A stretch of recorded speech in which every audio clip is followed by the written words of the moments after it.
Hello, I'm Richard Ridge for Broadway World. Pulitzer Prize winner Michael R. Jackson is back with his latest musical called White Girl in Danger. Under the direction of Liliana Blaine Cruz, it begins performances on March 14th at Second Stage, and we drop by Haswell Greens to meet the company.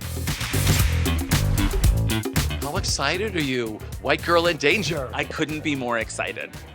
I feel like something of the utmost dangerous is going to happen, and everyone's going to witness it. How excited are you to be a part of this? I'm incredibly excited. I've been a part of this show since 2017, and we were supposed to get a run early 2020, but then the pandemic happened. So I'm just really happy to finally get people to see the show. How do you describe what this show is all about? How do you describe White Girl in Danger? The question of the hour. I mean, it's a soap opera town called All White, and Keisha, part of the Black Round, is trying to get into the center of it. And so you literally are watching her move through like thousands of genres as she tries to get to the center of the story. How did the idea come to you? Did you love soap operas? I grew up watching soap operas as a very little kid. Both my parents worked, and so before I was old enough to go to school, they would drop me off at my great aunt Ruth's house, and we would watch Young and the Restless at 12:30, Days of Our Lives at 1, Another World at 2, and Santa Barbara at 3. And I just began to get so engrossed in the world of that that I carried on even after I started school and as I got older and into college and into young adulthood. And I got the idea because I also grew up watching like Lifetime movies and Monday night movies, and I realized that they all had a common thread, which was like, would a white girl or woman who would be in some sort of peril, either of her own making or because of someone kind of causing problems for her. And I sort of just came up with this funny little tune that goes, "White girl in danger, she's doing drugs but she won't do her homework." And it was just going to be a spoof of sort of those narratives. But then these conversations about diversity, equity, inclusion, representation started to really bubble up in culture, and I started to think about my perspective on them as a Black author, because I sort of come at it in a different place because my sort of default consciousness is a Black one, but I also grew up watching a lot of white things. So I just sort of, the ideas of like this spoof of a soap opera and these conversations around inclusion sort of came together like H2O. And thus the story for White Girl in Danger was born, which is a really sort of rip-roaring, hilarious, but also sort of secretly deep dive into the very notion of the word inclusion. I was going to ask you, what's it like living in Michael's world? I know how to do this. So because I'm the one with a little experience on the subject, I came to rehearsal a few days ago.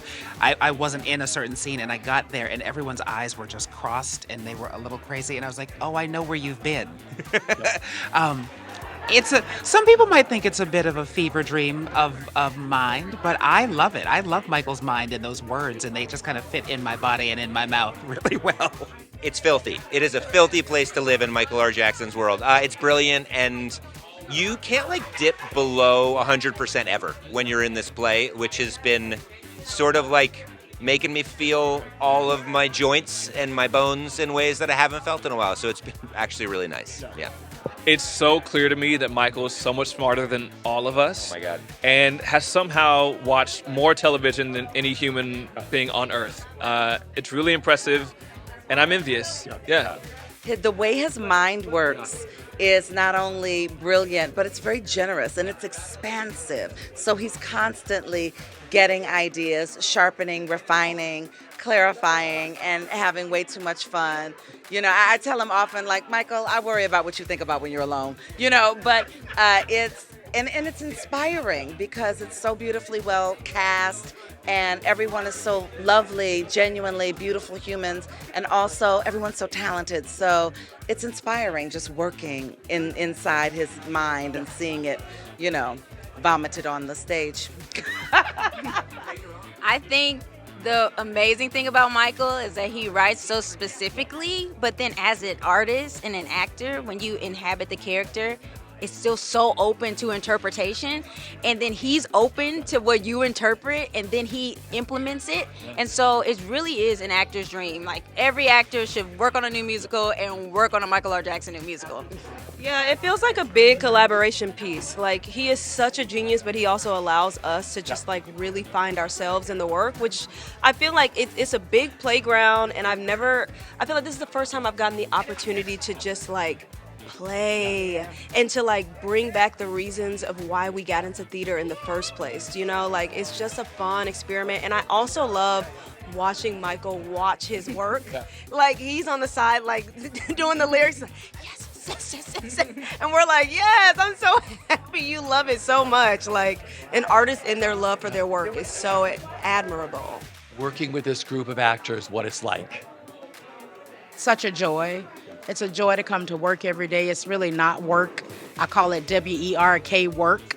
The environment is great. We laugh, we play, we dance, we cry. We have circles and we breathe. It is absolutely by far the best experience I've had in a rehearsal room and with this group of actors. We've been doing various readings of this for years, 4 or 5 years, and also, us personally, we've known each other for like 10 plus years. Michael too. It's wild. It feels like a dream to be working on a show with so many people we know so well. It's a dream. Yeah. I'm just so excited. This group, everybody that's touched this piece has been brilliantly talented and fun. And this particular group, though, is so game to do anything and everything and throw it against the wall, and it's just rocks. It's so fun. What I love about what you write, you're introducing a whole new audience to the theater that's never experienced theater before. Young kids, older people, everybody's been coming to see what you do. And you're introducing a whole new audience to the theater, especially the young ones, what that means to you. It means a lot to me because I love theater and I love musical theater and I believe very much in the form. And so I want to get as many, eyes on it as possible, and I want to, push the boundaries of what is possible in theater, because that's what drew me to it in the first place, was that I saw things that seemed impossible. Like a sort of unlikely inspiration on White Girl in Danger is the musical Showboat. Yeah. I saw Showboat when I was 13 years old, and I had never seen a piece of theater that was that epic and that sprawling. And it was the Hal Prince 94 revival. And I just fell deeply, madly in love with it. And I wasn't even thinking about being a musical theater writer at that time, but it's a show that stayed with me because of the form and sort of embracing the impossible. And I sort of come to White Girl in Danger with that same ambition.